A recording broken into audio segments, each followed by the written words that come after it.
maanta waxaan ka hadlaynaa si capacity-geena u kordhin karnaa u noqon karnaa qof ka fiican qofkaan ahay sideen u samayn karaa anigoo og 24 hoursku inaysan isbedelaynin in aan 24 hourskayga kaga faa'iidaysto waxa ugu muhiimsan aan qaban karo waxay ku dhici kartaa in aad maskaxdaada ka bedesho ereyada soo gala iyo maskaxdaada saameynteeda iyo inaad waqtigaaga ka bedesho in uu noqdo mid xiran ee uu noqon karo mid u furan waxa aad samayn karto aad baad ugu mahadsan tahay daawashada message-kan aad daawatay bilowgiisa waxaan kaa codsanayaa inaad dhammaystirato haddii uu adiga ku caawiyana aad gaarsiiso dadka kale siduu u caawiyo subscribe our channel-keena si aan u noqono ummad baraarugsan una baraarujisa bulshadeeda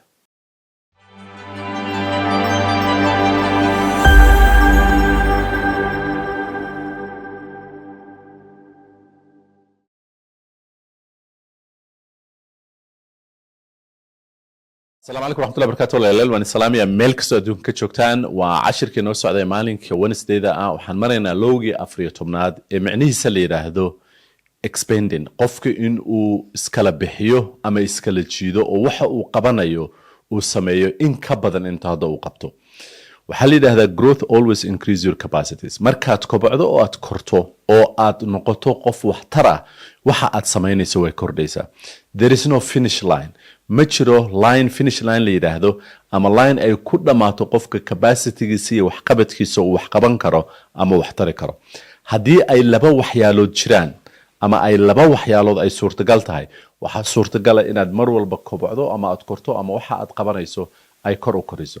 وهديم أد هيستو إلى هي عفمات كسية مسكح دادونا أي في عنتها وحصورت قال إن أد مرول با أد وحقبط هذا كره عن كسر شيء كيني تدباتن شري تدبتشر وحكبرن كرا تدبتشرنا تدباتن شر وحبر كرا سو capacity قفك بلو آذن كا سداسي وشقيسا أو قفكو ونقون كرا أما وياهي سدا وحقون كرا so هذا مرك how to increase your thinking capacities in aad wax qabato waxay ku xiran tahay you thinking capacity-gaaga inaad increase garayso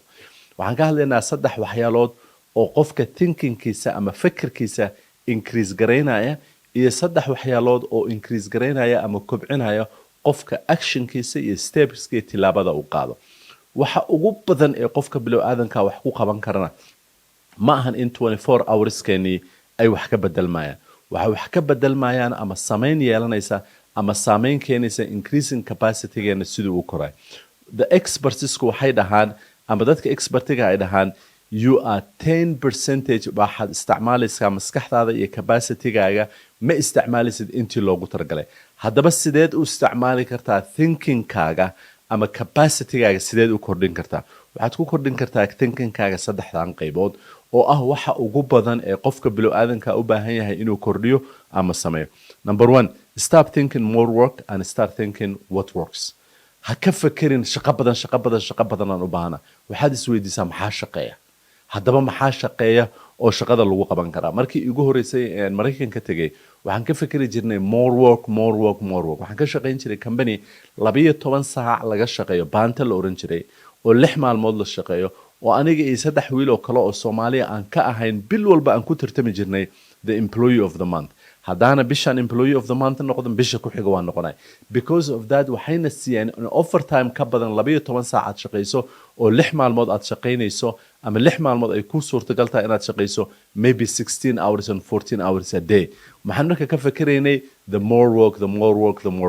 haddii marka aad more work oo overtime shaqeyso waxaad fahansan tahay waxaad u shaqeyso ugu badan is an kalsaam wadaad more work overtime shaqeyso an kalsaam more workna laguma keena in wax lagu sameeyo meeqa qofood baa taqaanaa ama meeqa dadaad aragtay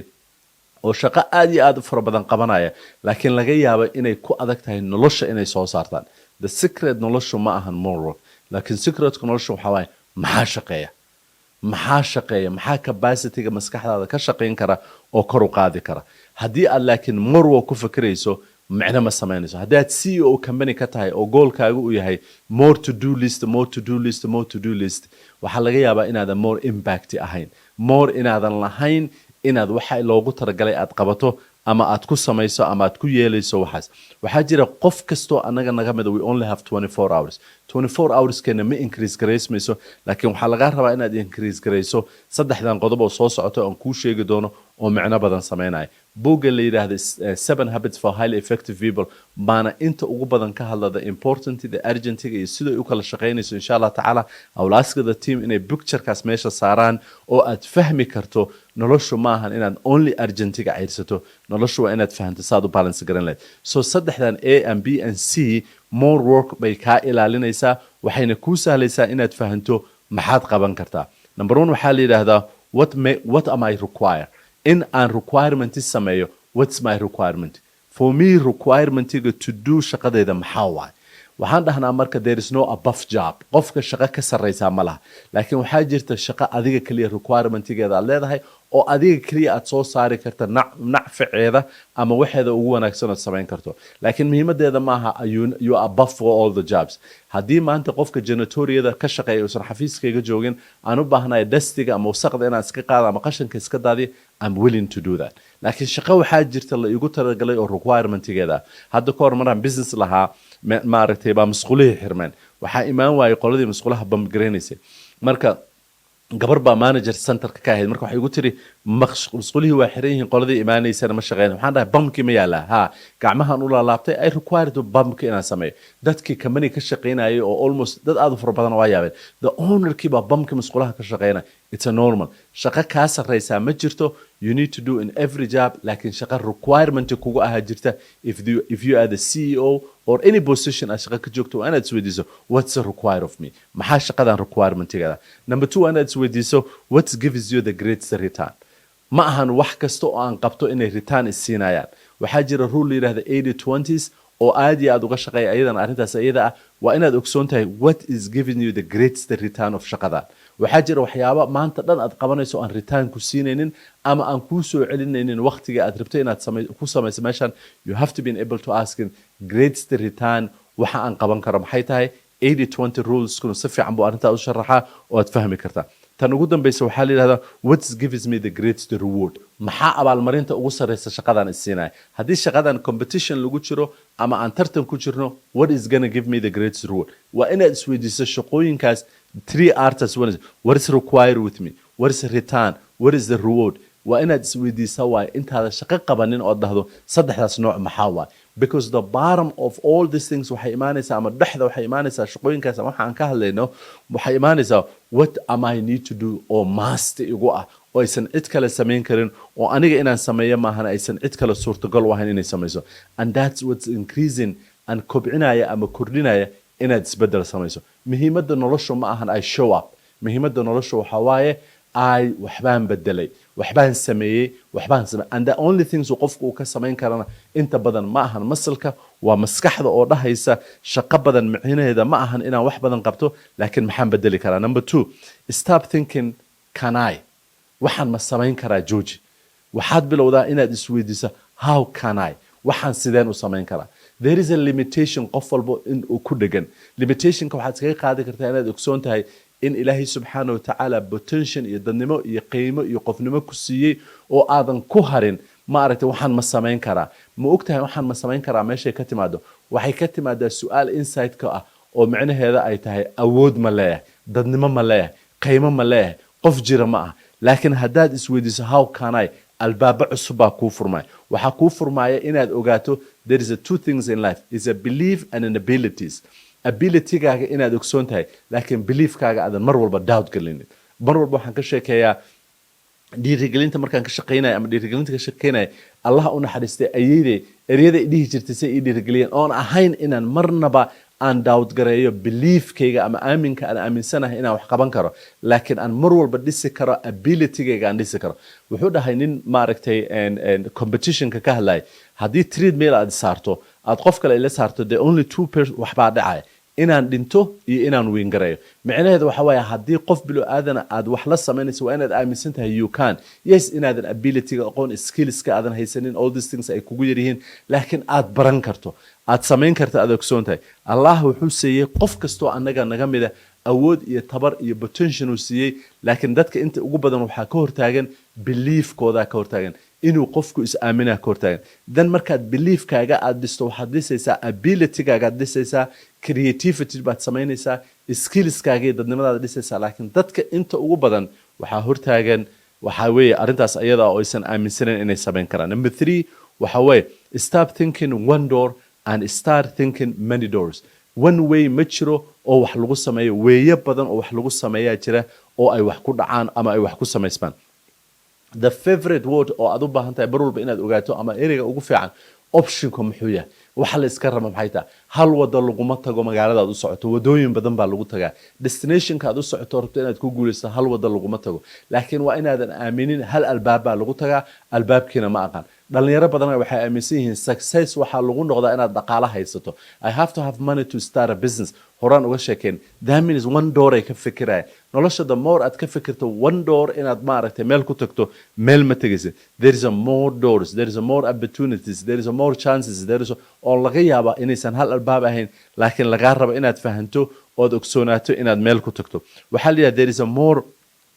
ka aad ka fikirto in albaaba badan jiraan, the more maskaxdaadu ay kobcayso, the more abilitygaagu ay shaqaynayso waay, the more aad aaminsan tahay. What is success marka? Success waxa waaye waa marka ay kulmaan inaad continuous action qaadayso, haddana aad fail garaynayso laakiin adjustment aad samaynayso. You need to make that adjustments. Why? Because you need to figure out albaabka adiga kuu shaqaynaya, wadada adiga kuu shaqaynaya, guusha waxaad adiga u taqaan. qofna yuusan kuu define garaynin albaabka successka, qofna yuusan kuu define garayn, because success ma jiro laysla ogsoon yahay oo ah mid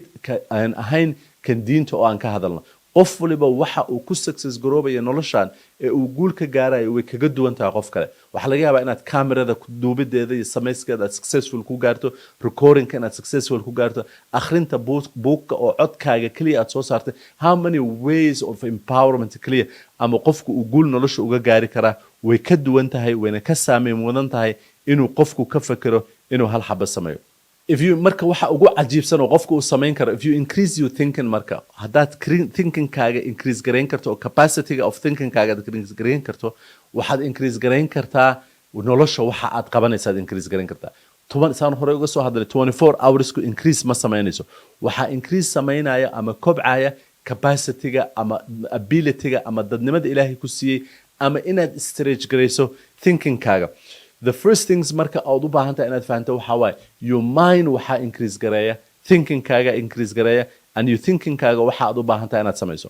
wuxuu sameeyay one of the speakers oo aan dhageystay in a joke. wuxuu yiri imagine haddaysan dadku ilkahooda flash garaynin ama aysan flash ku samaynin, maxaa ku dhici lahaa? wasaq baa ka buuxsaman. Do you know maskaxdeena inay wasaq ka buuxsanto oo si loo dhaqo ay jirto? ma ka warqabtaa? The best way loo dhaqo maskaxdaada is for you to increase your thinking, is for you to increase your capacities of your mind kaaga ama maskaxdaada. Then marka haddii aadan arrintaas ka shaqaynin, micnaheeda waxa waaye you have so many doubts oo aad u baahnaan lahayd saad ilkahaagaba uga saarto inaad maskaxdaada uga saarto oo kalifaya ama keenaya in aad samayso noloshaadu inay samayso. So you always try to originally maskaxdaada inaad stretch garayso si aysan meesheeda ugu noqon. Did you know maskaxda haddii la stretch garayo ama meesheeda laga dhaqaajiyo oo si fiican looga dhaqaajiyo meesheeda kuma noqonayso. Those are the three things or increase garaynaya your capacity to thinking. Let me give you three things or increase garaynaya ama kobcinaya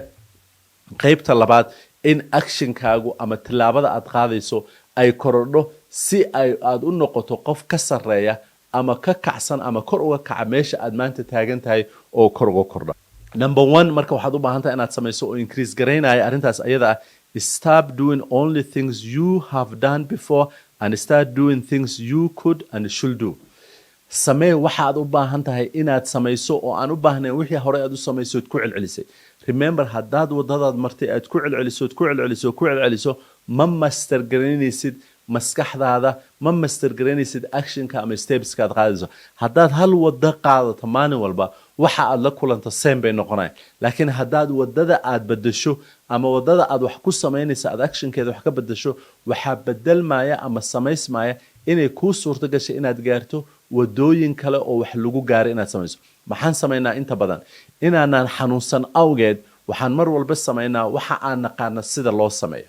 laakiin haddii aad samayso waxaadan aqoonin si loo sameeyo, waxa aad baranaysaa waxa abilitygaaga iyo dadnimadaada iyo qofnimadaadu ay tahay, waxaana increase garaysmaysa ama kor u kacaysa qofka aad tahay iyo saamaanta aad leedahay. Number 2, stop doing what's unexpected and start doing what more is being expected from you. inaad samayso more things oo more expected ka ah oo aadan ku celinin wax lagaa sameynay tusaale ahaan shaqadaadoo kale you have to take an extra mile inaad samayso